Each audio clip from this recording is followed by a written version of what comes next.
All right, so we are recording now. All right, cool. So I've got Raw on the podcast today, and I'm excited to talk to you. I've been following you not too long. I interviewed Troy, our mutual friend Troy, I think back in November. So that kind of led me to you, Carolina, all you guys down there, part of the Holistic Justice League. So just excited to talk to you guys. And the internet just got weird. Yeah. Okay, there it goes.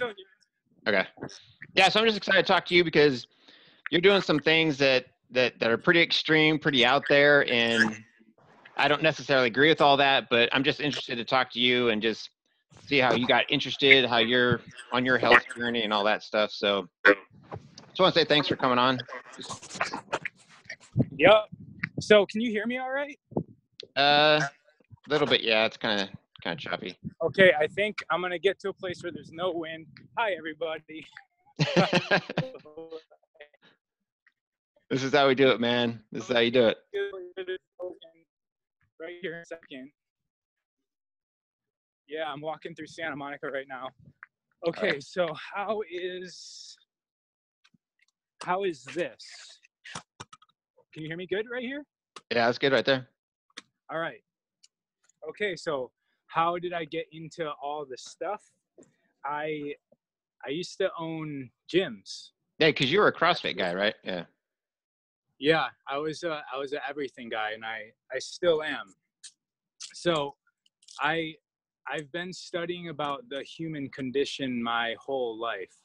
Started going to college when I was 17, studied psychology and exercise science in school, and then I moved to California, owned and operated several gyms for 10 years, and then closed them. And during that entire time, I was into everything that has to do with the human being. Yeah.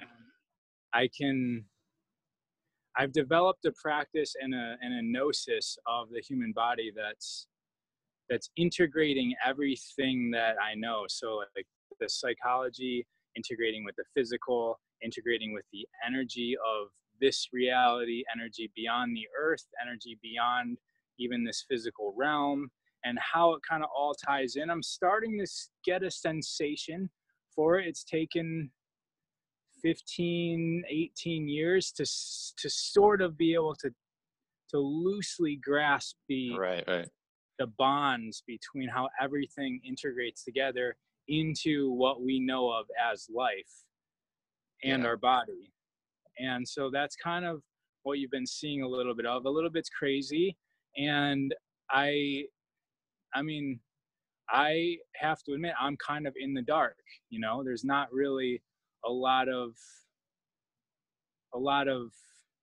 people speaking about the things from the standpoint I am at, right? Like, if you want to learn about the metaphysical stuff, you're talking to people that have no idea what it's like to be in a full contact sport.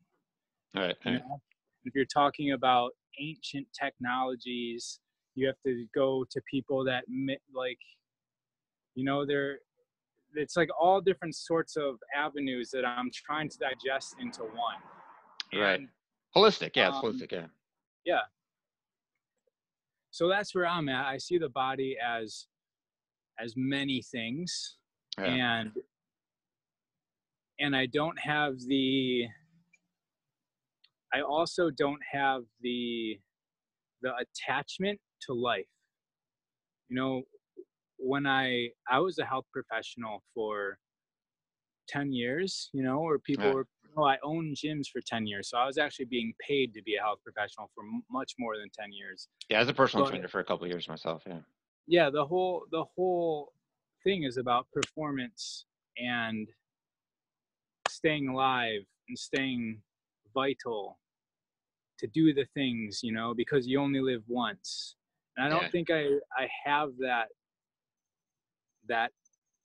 attachment to that anymore. So when you release the attachment to always trying to stay alive, always trying to do what's best for you in this life, I think I've broadened my horizons a little bit, where I'm looking beyond, before and after this lifetime. And starting to make decisions within my practice and within what I teach based on that perspective, not so much just on this physical life.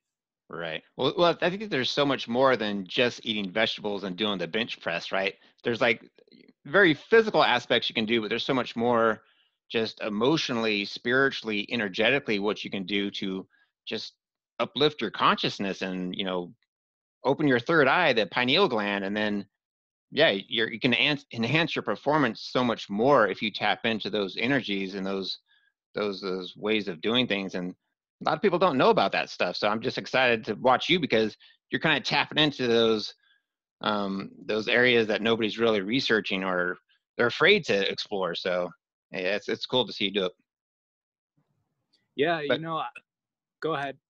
I know, but I was going to say I was competing in CrossFit with barely training at all, mostly because I'm super injured. I don't really like to say that and reinforce it, but I have massive injuries all over my body. I have dead nerves all over my body. I've got like my labrums and my shoulders are torn 6 times.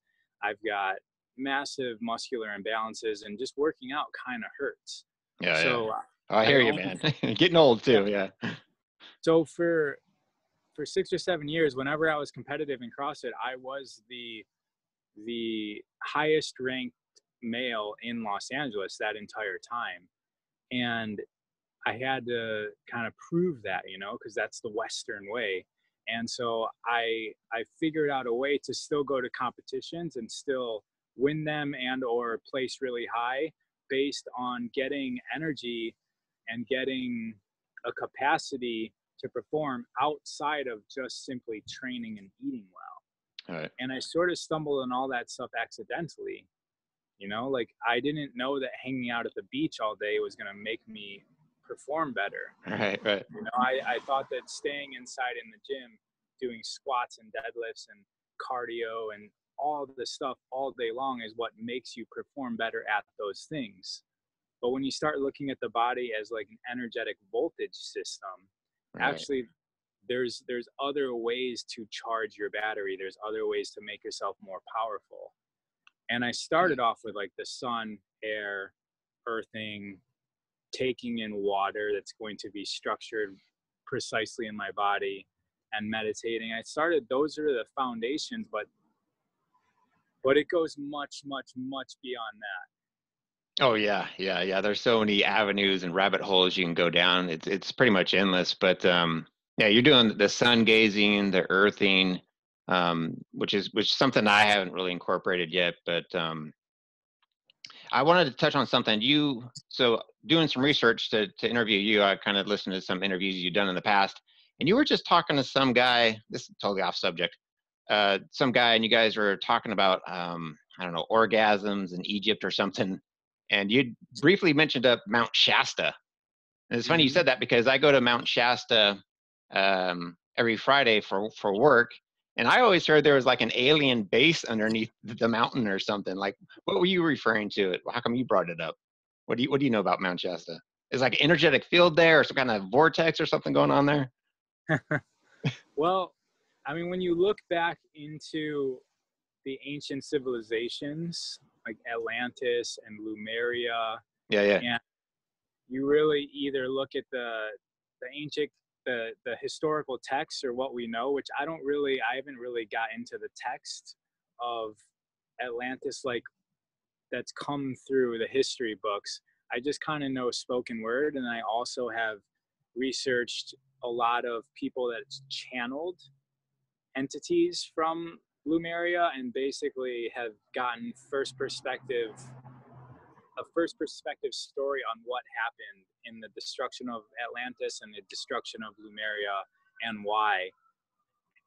So with all that said, when Lemuria goes under, a lot of those people fled to Atlantis and to what we know of as Mount Shasta. Okay, gotcha. And we're talking about 20, 30, 40,000 years ago. Right. This species of human are now at a different density of consciousness than we are now. So the world kind of fell into a dark hole. and this is all mapped by the Mayans and the Aztecs and the Egyptians, of the precession of the equinoxes. Like the Earth goes through cycles of tens of thousands and hundreds of thousands of years, where, you know, the Mayan calendar is very, very long. It's like thousands of years long. I think it might even be hundreds of thousands of years long. All right. And that's tracking the sun going through the galaxy. Well, they're So saying anyways, that. go ahead. Oh, they're saying that's why the global warming is happening now too, because the Earth is going through a certain cycle where it's going to get a little bit warmer, but this is normal for us. But the concern is that it's happening too quickly than Yeah, before. But yeah, I don't necessarily think our scientists know, yeah, they don't. Yeah, especially, I shouldn't say they don't know. I'm saying what's said in the media is absolutely kind of like a kindergartner taking a guess about what's happening with all this. I think that we base a lot of our analysis on presumptions of the past right. that probably aren't correct. So we never really go back and reanalyze it. So for instance, the way that we structured the universe around this gravitational model, right? So gravity is pretty much in our structure of the universe is what rules everything. That's why we have this Big Bang theory, because the only way that we can consider that planets rotate around stars and stars rotate around galaxies is because when the universe was conceptualized, the current model, it was from a gravitational standpoint. Now, electricity wasn't even discovered till like 1897, something like that. So this gravitational model was much, much before that. Now, when we discover electricity, we never changed how we thought about the structure of the universe. We just kept on this gravitational model. We kept on thinking that planets rotate around stars because there's a gravitational force. Well, gravity is a theory, you know, and we don't have to prescribe to that. So if everything's electricity, it completely changes everything. Right. And we get people like Tesla and Wilhelm Reich and German, and so like all these other scientists that say like, hey guys, I think we're a little bit wrong on how everything works. They just get killed, or their laboratories get burnt down, or whatever, because the model, the structure as it is, has corporate interests that are just more important than one man's life and one man's philosophy. Yeah. So back to Mount Shasta, the cycle that you're talking about where the Earth is heating up is it's actually going into an energetic cloud in the galaxy, and we can actually see the heliosphere, which is like our atmosphere but for the sun, is kind of getting squished. So the suns get pushing up against this energetic cloud. Yeah.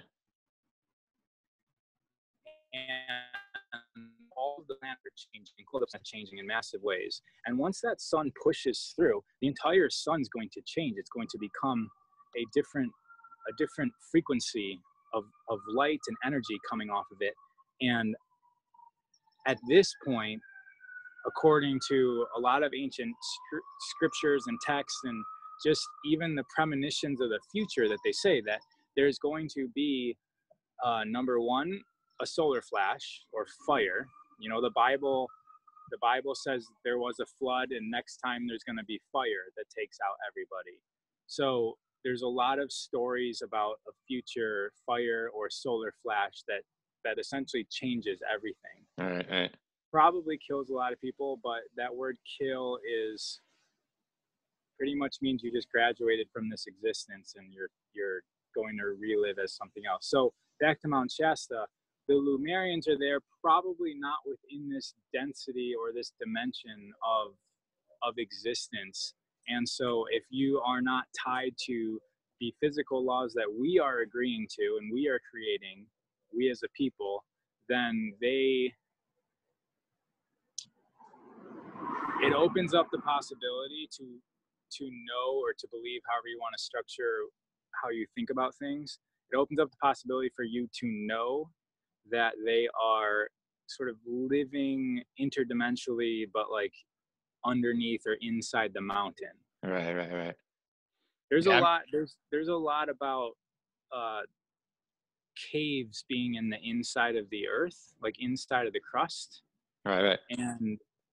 and whole civilizations of peoples living there. And same thing with Mars Right. as the planets form melt. But yeah, so I went up to Mount Shasta with a group of people, and we were using our psychic abilities to connect with them, to let them know that basically we need help. We need help of Come the help inner us. circle. Yeah. We're Yeah. in some serious trouble. Well, you've heard of the guy, like the medical medium guy?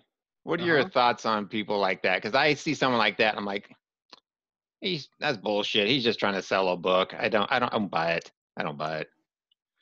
Why don't you buy it? He says he's getting medical health information from a spirit, right?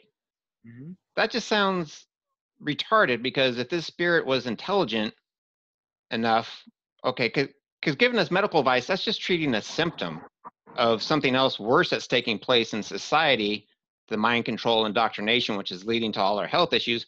So if this spirit had any sense, tell us how to fix that problem. We wouldn't need your medical health advice. You know what I mean? That's just putting a Band-Aid on the wound. Let's go to the root of the problem. Tell us how to fix that. Then we wouldn't need your medical advice. It just doesn't make any sense to me. You know what I mean? Yeah, and I think so. The way that so first of all, I want to agree with you that there is no. It's hard to make sense of anything. So you think that guy's real then? You think he's legit? Yeah, like 100%. Oh, do you? Okay. Yeah, I like I've read at least 50 books, like Medical Medium's book.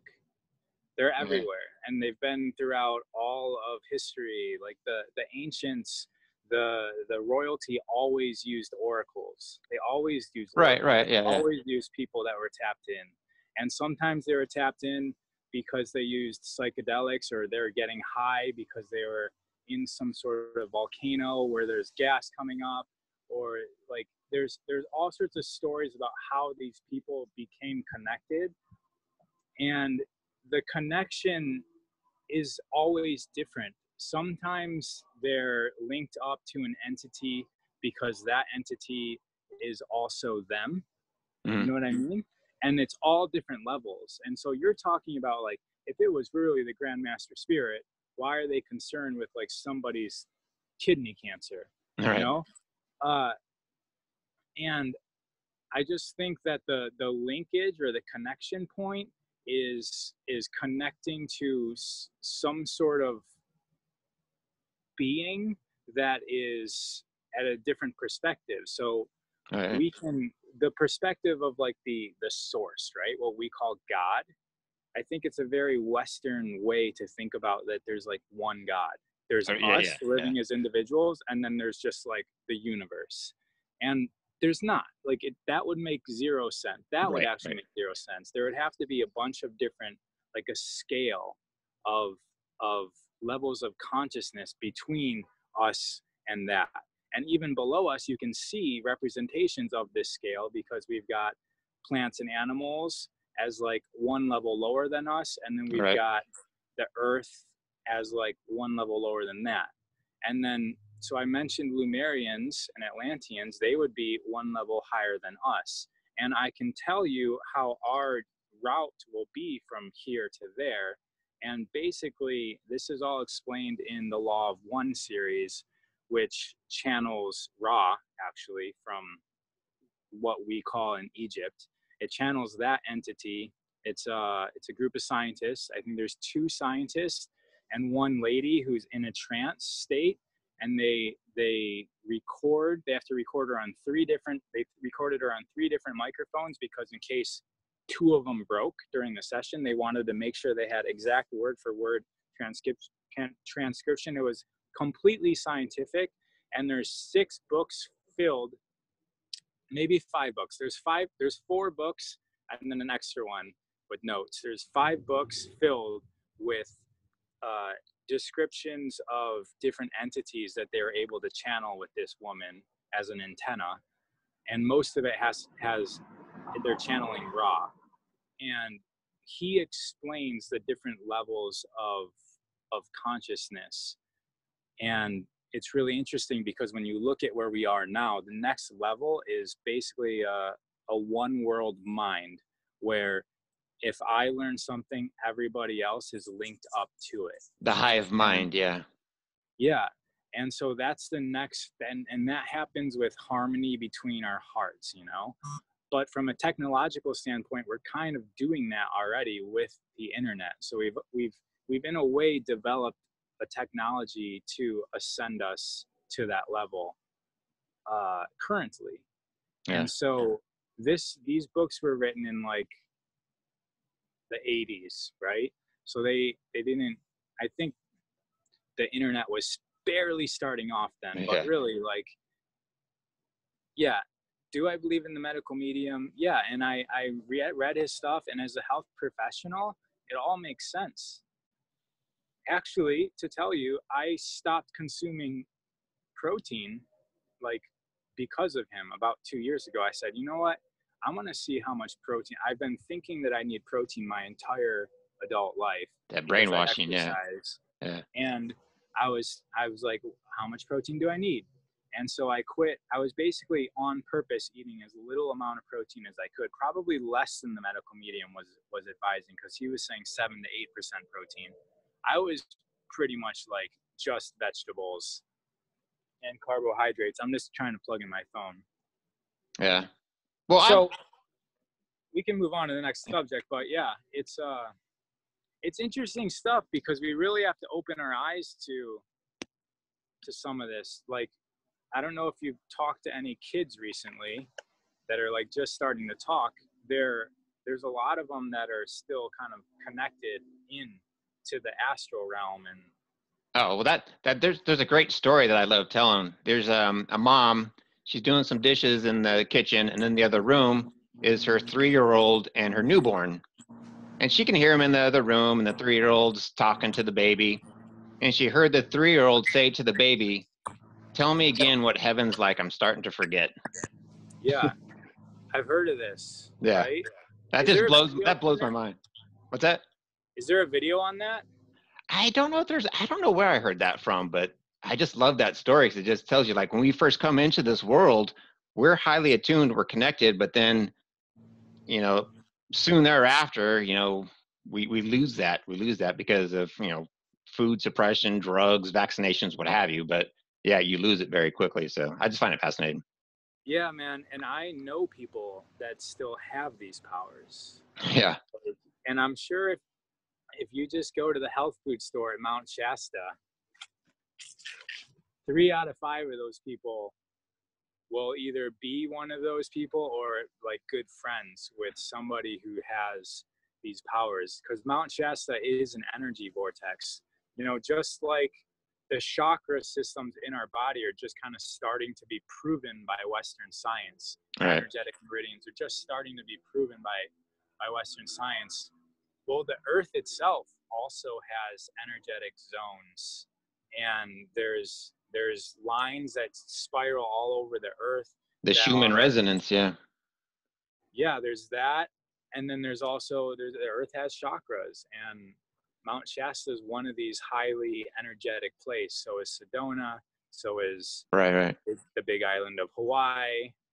There's, you know, all the ancient sites are in those places precisely for a reason. Yeah. Well, I'm totally open to things like that. You know, in my last conversation I just had with somebody, he does Kundalini activation, and, you know, I asked him, well, like, how does it work? How does it, you know, you can't really explain it, and it makes sense because there are things in this world that the human body just can't perceive with our senses, like a dog whistle. We can't hear it, doesn't mean it doesn't exist. You know what I mean?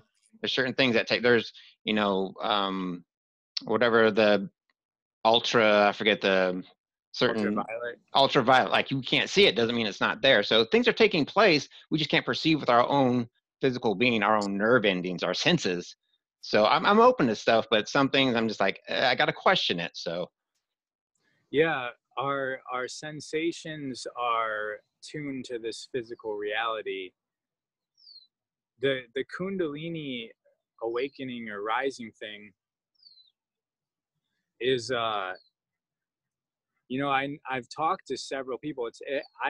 I personally haven't experienced it, but it's a yogic thing. It's a practice where you connect essentially your lower spine to your pineal gland, and there's a running current of energy that basically completely activates you. And some of these people, when this happens, they're incapacitated for a couple of weeks. They're kind of like fumbling around and they can't really function. They need someone to take care of them. But during that time, they're feeling like a fire going up their back, but they're also gaining access to realms and dimensions that that are imperceptible to us if we're just using our sensations. Right. And these are kind of the sciences that I'm getting into, you know, like how to sense the unseen, and really how to rely on them, how to live through them. Because we, as much as we want to talk about this is all a matrix and all these things that people like to talk about, well, you know, it doesn't actually mean anything unless you just go full in. Like if you can just go full in on something. If this is all the matrix and we're all creating it, okay, well then fully do that thing, and quit your job and create your reality. Like quit working for somebody else and do whatever is flowing through you. You know, because at that point you sort of stop listening to your brain, because your brain is also a function of this physical reality.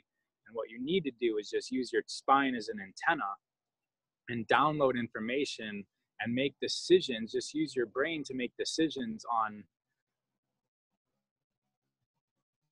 are these thoughts mine or are they coming from somewhere else? And I'm just reading reality and reading what happens. The synchronicities people are noticing right now, that's what I'm talking about.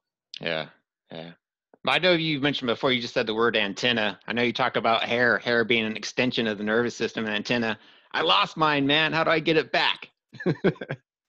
So, you know, there's something called skin breathing in Qigong, which breathes through the hair and the skin. Well, actually, to answer your question, how do I get it back? Right there, you're kind of like fighting. I have a couple theories on that, why I lost my hair. Maybe you can elaborate a little bit more, but I'm into detoxification, and I know about the lymphatic system and all that stuff. So I know the scalp is very thin, so you're automatically getting very little blood flow. And if lymphatically you get stagnation, the hair follicles are not going to get blood flow and the cells are going to die. And you can tell it's always, you can pinch the sides and the back so it's a little bit thicker, a little more blood flow. So I think that's why we keep it on the back, on the sides, and just up here it's too thin, so you lose it, so the hair follicles just die. So I've been doing like massaging it, just trying to stimulate the nerve endings, hot and cold therapy, you know, diet's a huge part, detoxification, but I've yet to see anybody go from this to what you got. But I'm trying, man, I'm trying. Do you know about the testosterone thing? Like, do you have high testosterone? I don't know. You know, I've never checked that, but I've heard about that. Yeah. Yeah, and especially if you've got it on the sides, like it's been like years and years since I came to know about this. I want to say over 10 years, so I'm forgetting, but there's different types of testosterone, and one of them makes you lose your hair up there. So if is it DHT or something? Yeah, it started with a D. I think it's DHT or something like that. Yeah. Yeah. So there's that, but also, man, like you don't have hair on the top of your head. It's genetic. It's genetic. My dad had it. You can see the progression. It gets worse and worse and earlier in age as you go down the line. So I'm just praying my son doesn't get it as bad as I did. But Yeah. Well, I mean, the story that you want more is your story, right? Yeah. I'd Yeah. say 99% of the people that look at you either don't notice it, don't care, or even think you look like Oh yeah. positive Yeah. because of it. Oh yeah. It's You all in know, my head. Yeah. It yeah, messes with, well, it this, messes with your self-confidence. You know what I mean? And I don't know. Yeah. It's an ego thing, I guess. It's vanity. It's cosmetic. It doesn't really matter, but yeah, there's this philosophy that like the more you want something, the like if you want love really like a lot, you really crave love, and you think that you're a loving person because you always want love, you're actually just making yourself lonelier. If you're right. craving Right. Right. something so much, you actually just like it's a negative thing to always want what you don't have. Yeah. So Yeah. You know. Yeah. yeah, the practice is to just accept what is, Don't you care. Yeah. know. There's Yeah. there's an equation: happiness equals reality minus expectations. So the amount of expectations and attachments you have, the less happy you are with reality. Right. Right. And It, so yeah, any that's other it. questions? It seems like you have some questions lined up, so Oh no, we I can. just want to keep interjecting, but I don't want to cut you off. But yeah, it's the external gratification we're always seeking, right? All the happiness we want is already inside. So yeah, don't need to get it from out here in the physical world. We already have it, but yeah. Yeah, you know what's crazy is that because I played sports and I started noticing like why is it that people, I was never really affected whether we win or lost, right? Because I was just like I still love the game. All right. And I started thinking, why is it that people become excited when they win something? Because it doesn't actually change anything when you win something. It like nothing changes except for the fact that you are allowing yourself to feel what was already always yours to begin with. All You right. know, like if you're practicing 5 a.m. and you're getting up and practicing every single day, doing everything that you can, eating perfectly, you're doing all the things to be a winner because you are a winner. You don't allow yourself to feel like a winner until it's validated. And like it's very easy to just feel like a winner by being a winner because we all Yeah. know that winning something doesn't make you a winner. It's all the other stuff. But everybody waits to the gold medal before they allow themselves to feel good, and then it becomes about the gold medals.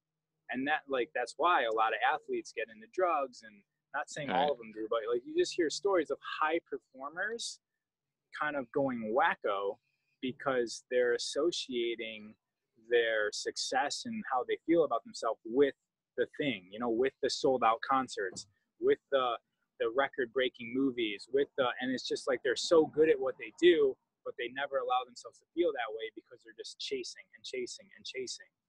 Yeah. And yeah, so this is another thing I do is I work with people on psychology because that's actually more interesting to me than exercise was. Yeah. Yeah. So I went to school for psychology, and then halfway through, I was like, "Crap, there's no money in this field, and unless I keep on going to school." So then I got a minor in exercise science, moved to California, opened up a gym, and that was all. It's all psychological with gym stuff and training people. You know, if you're a personal trainer, you're essentially their psychologist, right? Like Right. Yeah. Yeah. most of the people that hire you as a personal trainer are really wealthy because how can you afford somebody at that rate an hour? You're really wealthy and you're really not interested in like doing high intensity stuff. You kind of just like want to do some bicep curls and stuff every once in a while and just talk to your trainer about all the stress they're dealing with in order to make the money that they have to pay you with. Right. Right. Right. Yeah. People come to trainers, you know, seeking like, what do I eat? You know, how do I exercise? How do I do this? And it's like, we don't even need to talk about food yet because you got some other bigger issues taking place that are leading you to not eating healthy or not exercising. So let's fix those problems first, and then all the other stuff's going to fall into place. Yeah, it's all psychological, like you said, for sure. Yeah. All right, so we got a few more minutes here. My kids will be home pretty soon, so I want to ask you about a couple things that I've noticed you've been doing. You've posted it on social media, so you're not shy about it. And so I just got to ask, man, I saw you put a post and you have women's menstruation on your face as a face mask.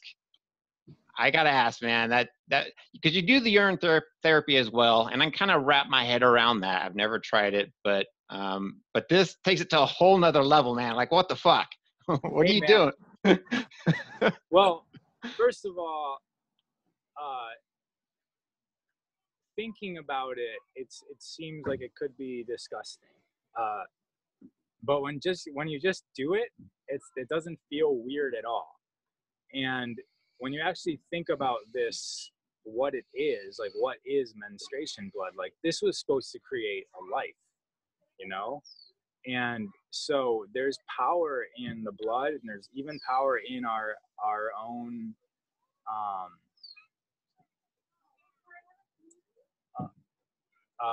white stuff that comes out of us. There's a kid's next to me. Oh, but, okay, I gotcha. There's power in these two forces that are going to create life. There's energetic power, and there's also just physical nutrients and stem cells, and there's a lot of things going on there because that was going to spurt into a human being. So, you know, if anyone does that and tries it, wash your face first, and I promise you the next morning your skin will feel like you were 17 years old. It's crazy. It's so moisturized, and like it's unlike anything you've ever experienced.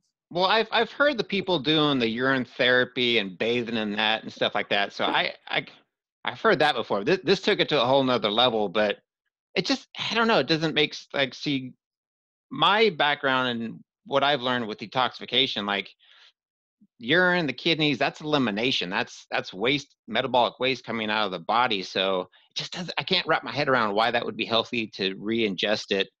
The urine, not the menstruation. I don't, people do that too. I don't know, but I just, the urine therapy thing just doesn't make sense to me as far as, I mean, I'm sure there's nutrients, vitamins and minerals in it, but from my background, from my understanding, that's the waste coming out of the body. So like if the body needed it, why would it get rid of it? So I just can't wrap my head around it. It's just confusing to me, but. Most of the waste that you're talking about goes into the feces, like most of it. There's a little bit of urea in the urine, like less than 5%, and that could be potentially categorized as what you're terming like detoxifying and waste.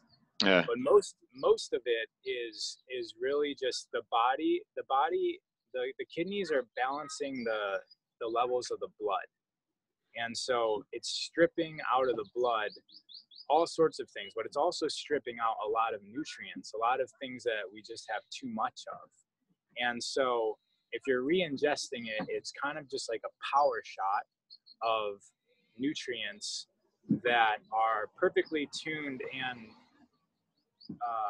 the acceptability of our body of those nutrients are like higher than anything else that you could eat that's from another organism. So this is something that has been going on in every culture, in every tradition, in every sport by like I've heard about it my whole entire life. And I actually started doing it before I even researched. It was like such a known thing that like I posted on my stories a few days ago, but like a couple years ago, I posted it on my actual page. And I even wrote there like, hey, I've been doing this a while, but I never really looked into why it could be beneficial.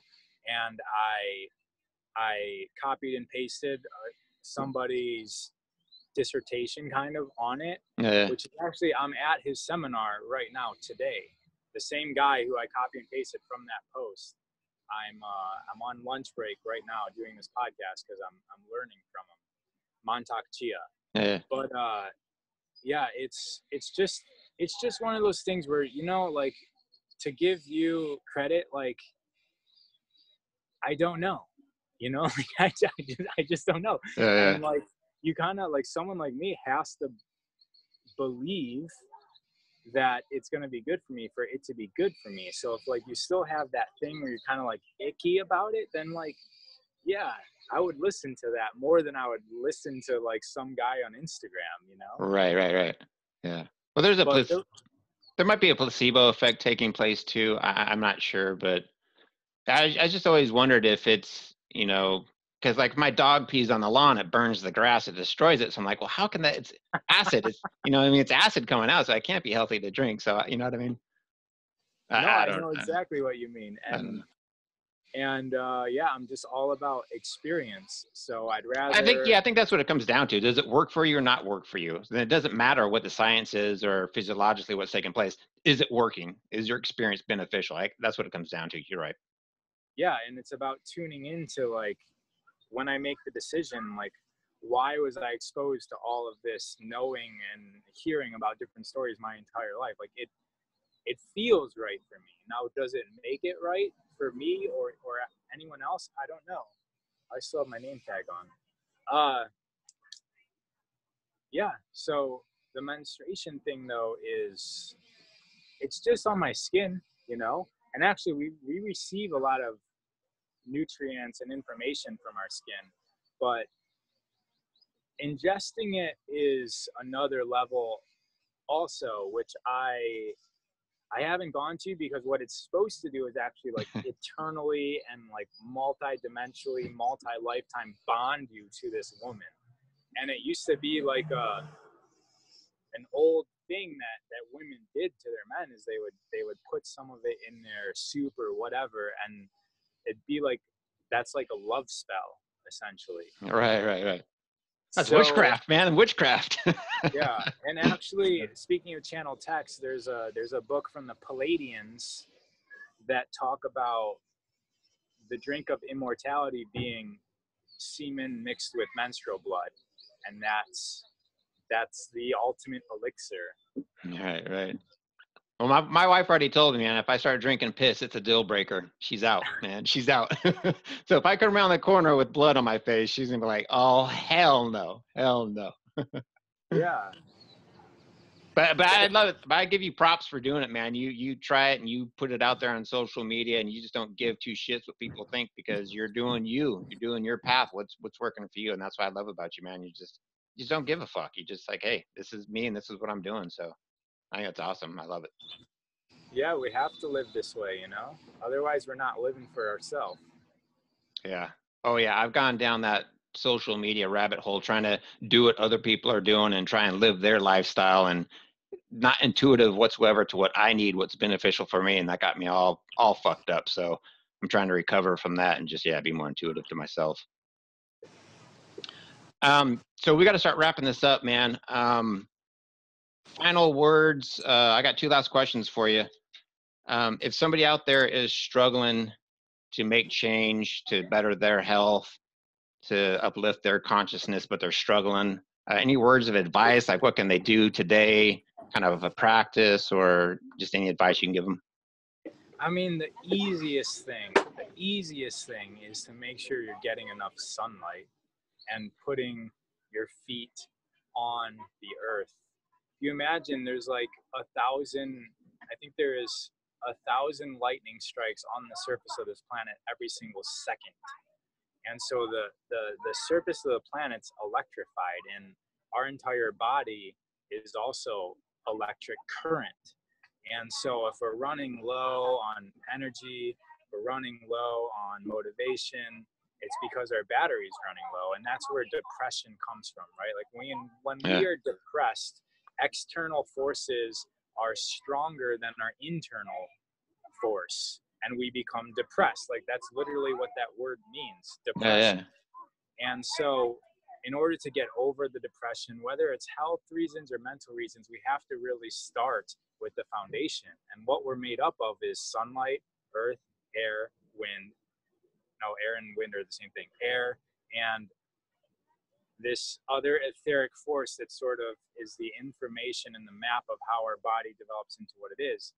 And so if we're disconnected from the sun, we're disconnected from the fresh air, we're disconnected from waters structuring the way that it is in nature, and we're disconnected from the earth, our body is going to be disharmonious. So we have to start there. And then we can start looking at the organs and the metabolic system and the parasites and the pesticides. And that's kind of second step. I think you can help help people out with that stuff, with like cleansing, with you're in that, right? You're like, yeah, Yeah, you yeah. can help people out with that. And right. So I would just start with the basics. Like there's a reason why all ancient cultures worshipped the sun. Like that's us. Like that's the spectrum of light we should be tapped into. Not so much just indoors all the time with these fake lights that we invented. We really Right, have to get out into the sun. right, You right. have to. Like it's impossible to go on a walk and not feel better afterwards. Yeah. Even if it's 1%, do it every day. Feel 1% better every day. After 100 days, you're gonna feel a lot better. Yeah. I love it. That's good advice, man. Last question. I'll let you get out of here. Can you remember a time or place when you laughed the hardest? Like, what were you doing? Who were you with? I mean, a time when you were just rolling on the floor laughing. Like, when's the last time you had a good laugh, man?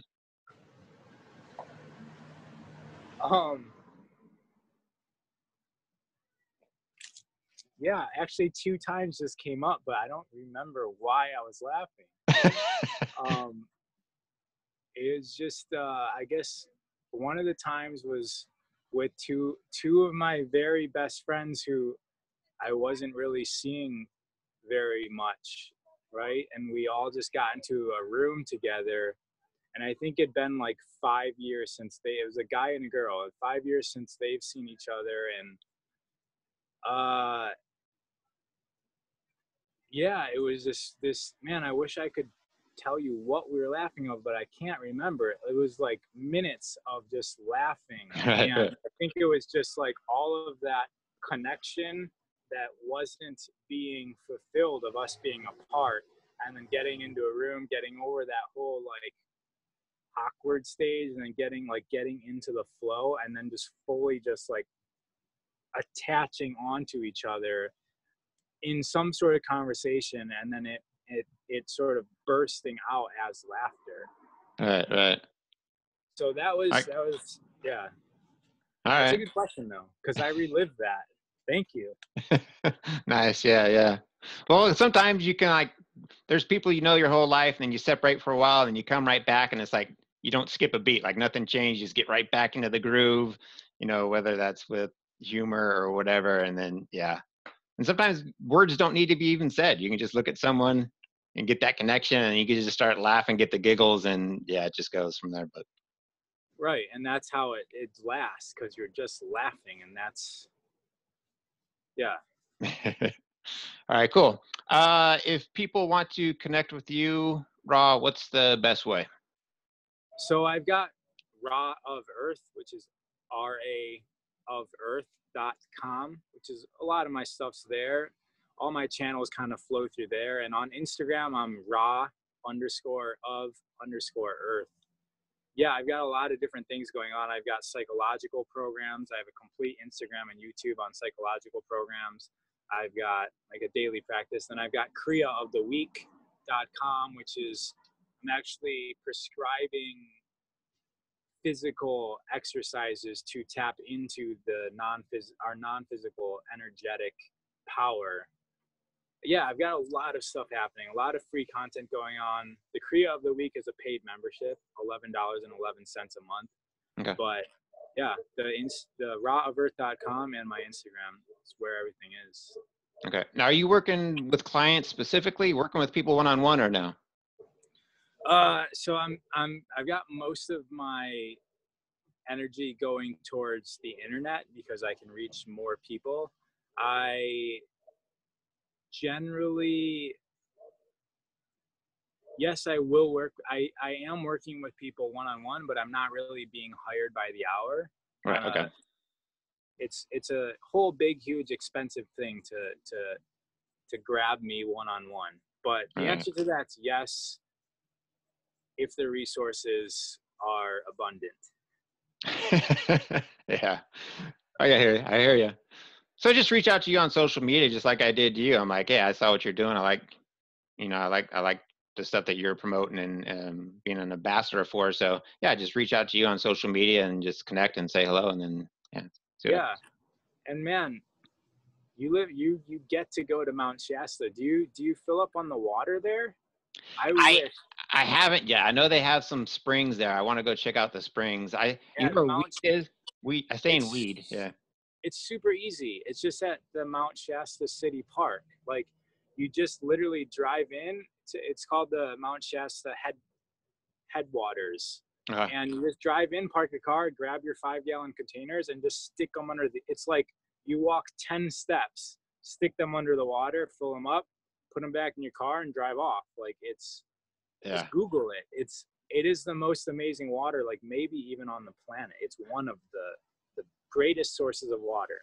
Oh, nice. Yeah, when it gets a little bit warmer, I'm going to start finding the springs and find the rivers and start jumping in, man. I love it. Yeah.